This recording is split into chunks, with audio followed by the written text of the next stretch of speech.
NoClip, once a well-known boundary break tool developers made readily available, now a lost art reserved only for hardcore techies and dedicated data miners. Despite this, some developers have remembered that gamers can't resist going where they're not supposed to in video games, and decided to add in some of the most hilarious, creepy, and utterly dumbfounding secret content you've ever seen. I'm Jess from WhatCulture, and here are 11 off-map video game secrets you won't believe. Number 11. Volatile Nest, Dying Light 2015. There's a reason everybody you meet in 2015's Dying Light warns you not to go out after dark. As soon as the eponymous light dies away, the regular zombies of Haran will be the least of your worries. But this is the time that the volatiles come out to play. These beings are incredibly fast, incredibly hard to kill, and if you can't get away in time, incredibly lethal. Larger enemies exist within the game, but for the entirety of Dying Light, it's these nocturnal nightmares that pose the biggest threat of them all. The game's expansion, The Following, introduced the concept of volatile nests,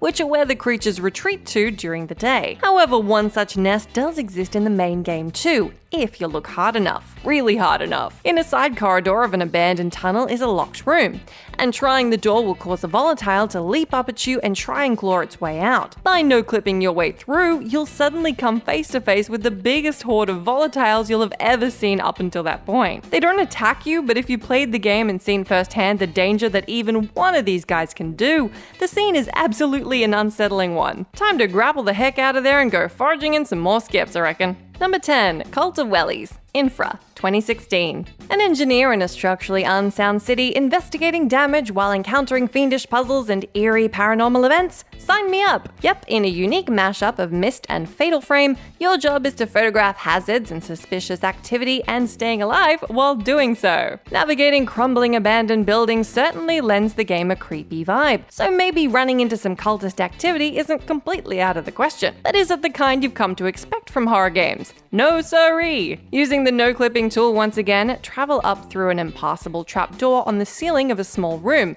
to find a congregation of Wellington boots, all pointed towards one wearing a red hat. There's no explanation as to what's going on here. What you see is what you get. True, it's possible that the gathering is something other than an actual cult. Are we witnessing a late-night theater show, a literal stand-up routine, or even a planned uprising against their oppressive wearers? Given the game's supernatural themes, though, it's easy to lean towards the creepier interpretation. Who knows what dastardly plans these fiendish footwear were cooking up before you barged in. Number 9. Serious Sam Helmet, The Talos Principle, 2014. Everyone familiar with the gloriously unsubtle shooter series Serious Sam did no doubt a double take in 2014 when the developers at KROTCHY'S decided to turn their attention to a transcendental puzzle game with religious and existential themes. Talk about one extreme to another. Nevertheless, the Talos Principle is beautifully crafted and features some of the hardest and most impressive environmental puzzles of the generation. And while the environments in question are truly a joy to behold, they're not without their faults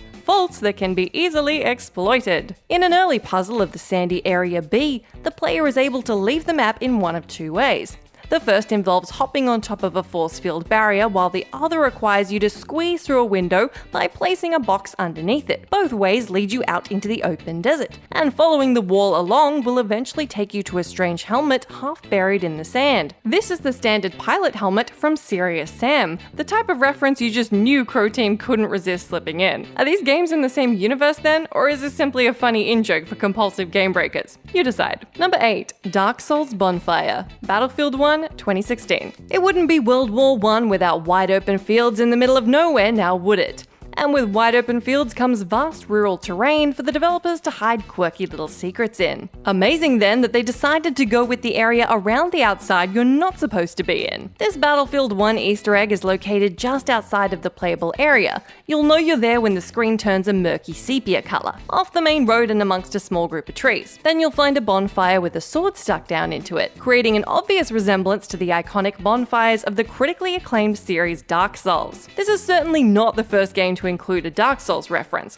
but the juxtaposition of real-world warfare and dark fantasy is especially noteworthy here, not to mention that you really have to go out of your way to find this crafty secret. The only real shame is that this imitation bonfire doesn't restore all your health and items like the real thing. Number 7. Talking Torture Victims, Unreal Return to Nepali, 1999. Unreal is a sorely neglected game these days, despite a good chunk of AAA developers still using an upgraded version of its namesake engine. In many ways, a sci-fi sci-fi shooter served as a precursor to critical darlings of the genre such as Half-Life and Halo, and its multiplayer-focused spin-off Unreal Tournament vastly overtook it in terms of popularity. This aside, if you happen to go exploring in the expansion Return to Nepali, you'll come across a deep pit with a seemingly bottomless red expanse. Using the series' infamous fly cheat, you can float safely down to a narrow pillar, around which there are 4 beings impaled on spikes. No secrets for you, one will say in a text box if you fly near it.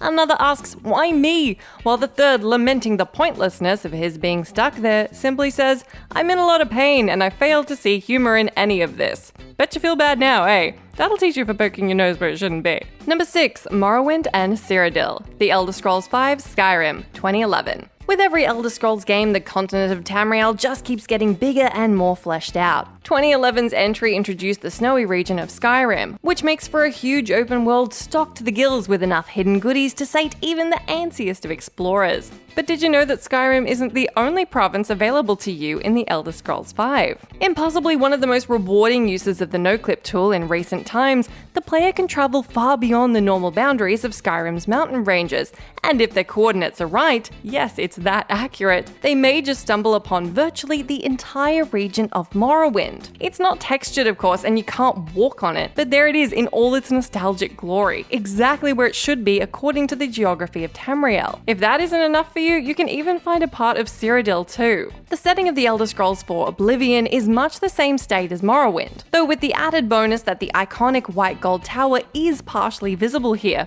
Who would have expected that? One can only speculate why the developers took the time to map out Tamriel so thoroughly here. One thing's for sure though, it does wonders for your immersion. Number 5, Dancing EWOK, Star Wars Dark Forces, 1995. LucasArts games are known for their many humorous secrets and Easter eggs, so you just know that the developers of Star Wars Dark Forces aren't going to let Day of the Tentacle and the Monkey Island series have all the fun, especially when it comes to George Lucas's flagship franchise. In the level research facility, typing in LAIM, LAME for invincibility, and La Pogo for wall climbing will grant you the abilities needed to access a very unexpected off-map extra. Plop down to the ground, enjoy the TIE fighter-like scream in the process, and scale the wall southwest of the direction you were originally facing to find a secret door leading to a hidden room completely outside of the play area. Inside, interacting with a particular wall will reveal an Ewok dancing around behind it. Far from the lovable kind in Return of the Jedi,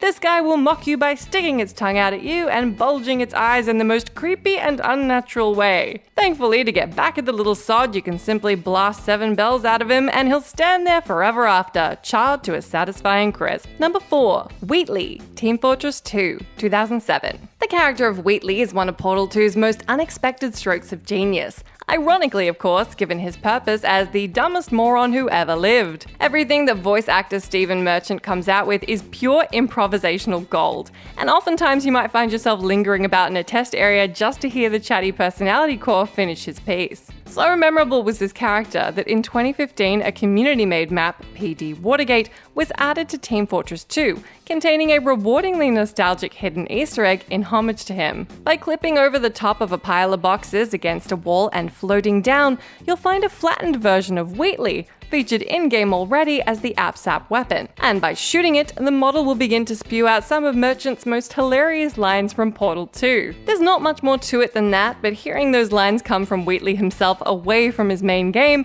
is still a nice little find for the nosy no-clipper. You have to wonder if Valve even knew he was there at the time of the map's release. Number 3, Badger Badger Badger, Portal Prelude, 2008. Everyone using the internet in the early 2000s will be familiar with the inexplicably funny Weeble video Badgers. It does exactly what it says on the tin, dancing badgers, and a catchy audio clip of Badger Badger Badger to go with it. What more could you want? It's probably safe to assume then that the developers of the unofficial Portal prequel, Portal Prelude, are of the age to have got just as much of a kick out of Weeble's surreal songs, considering they took the time to plonk the entire Badgers video into their game. With a no-clip cheat or some extremely clever portaling, you can take yourself out of the game's confines, and if you happen to veer towards a small green square in the distance, well, you can probably guess what happens. Imagine the reaction of the first person to discover this. One minute they're hurling themselves through ingenious sci-fi gauntlets, the next their journey out of bounds is turned into a full-on nostalgia trip. Kudos to the developers for literally thinking outside of the box.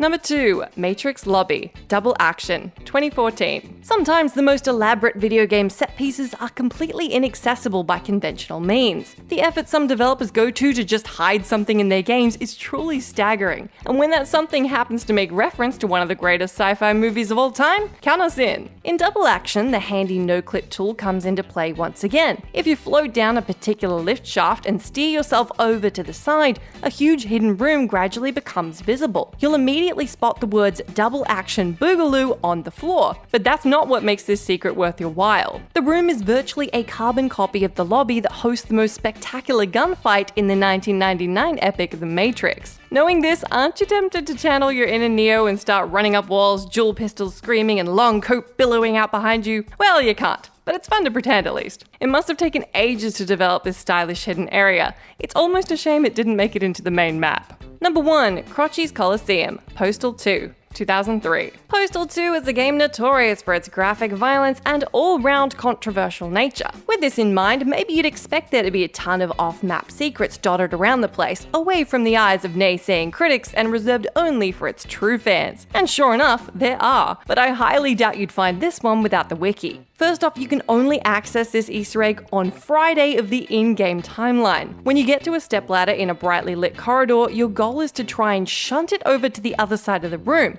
If it falls over, which it will, you're gonna be at this for quite a while. Succeed in this and you can climb up the ladder to reach a ledge that doesn't feature at all on the main map. You'll even get an achievement for it, oddly enough. The room will take you around to a circular area in which you'll find the aptly named mascot KROTCHY, fighting another character Gary with a rocket launcher. Or more specifically, 2 KROTCHYs against 2 Garys. While not exactly a shift in tone, the whole situation is utterly surreal and a hilarious sight to behold. Be careful if you get involved, however, because your phallic foes aren't gonna offer much wiggle room when they shove their giant blasters in your face. Let me know down in that comment box if you've found any excellent off-map video game secrets. As always, I've been Jess from WhatCulture. Thank you so much for hanging out with me. If you like, you can come say hi to me on my Twitter where I'm at Jess McDonald, but make sure you stay tuned to us here for plenty more content.